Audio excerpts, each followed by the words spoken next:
తెలంగాణ రాష్ట్ర అవతరణ దినోత్సవ సందర్భంగా శుభాకాంక్షలను తెలియజేసుకుంటూ దేశ విదేశాల్లో ఉన్నటువంటి తెలంగాణ రాష్ట్రానికి చెందిన ప్రతి ఒక్కరికి కూడా ఈ శుభాభినందనల్ని అందజేస్తున్నాను.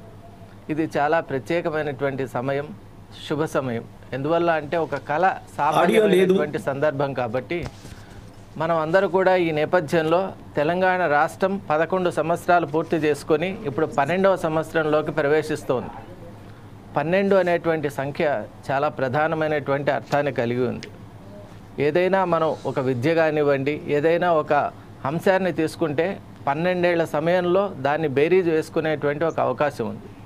మరి ఆ నేపథ్యంలో అసలు తెలంగాణ రాష్ట్రం ఏర్పడడానికి కావాల్సినటువంటి మూల కారణాలు ఏంటి, అలాగే తెలంగాణ రాష్ట్రం అస్తిత్వం కోసం చేసినటువంటి పోరాటంలో మనం ఇప్పుడు రాష్ట్రం ఏర్పడిన తర్వాత మన లక్ష్యాలను ఎంతవరకు మనం నెరవేర్చుకోగలిగాం, మరీ ముఖ్యంగా ఈనాడు ఎందువల్ల అంటే ఇది చాలా ఒక మంచి సందర్భం కాబట్టి పార్టీలకు అతీతంగా మనం మాట్లాడుకోవడం సముచితమని నేను భావిస్తాను.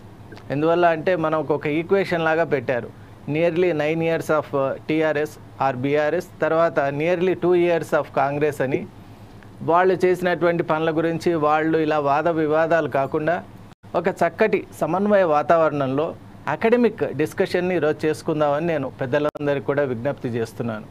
అసలు తెలంగాణ రాష్ట్రానికి ఏం కావాలి, ఇప్పుడు గడిచిపోయినటువంటి సమయంలో మనం ఏం సాధించాం, అలాగే ముఖ్యంగా రాష్ట్రంలో ఒక రాష్ట్రం అంటే బహుముఖ ప్రజ్ఞతో ఉండవలసినటువంటి అంశం కాబట్టి మన కళాకారులు కానివ్వచ్చు, అలాగే కార్మికులు కానివ్వచ్చు, అలాగే వివిధ రంగాల్లో ఉన్నటువంటి వారికి మనం ఏ విధమైనటువంటి డైరెక్షన్ ఇవ్వాలి, వారి అవసరాలు ఏంటి, వాళ్ళకు మనం ఏం చేస్తే బాగుంటుందని ఇప్పుడు మన ప్యానల్లో అన్ని రకాలటువంటి డిస్టింగ్విష్డ్ పీపుల్ ఉన్నారు కాబట్టి వారి వ్యూ పాయింట్స్ తీసుకుంటూ ముందుకు వెళ్దాం.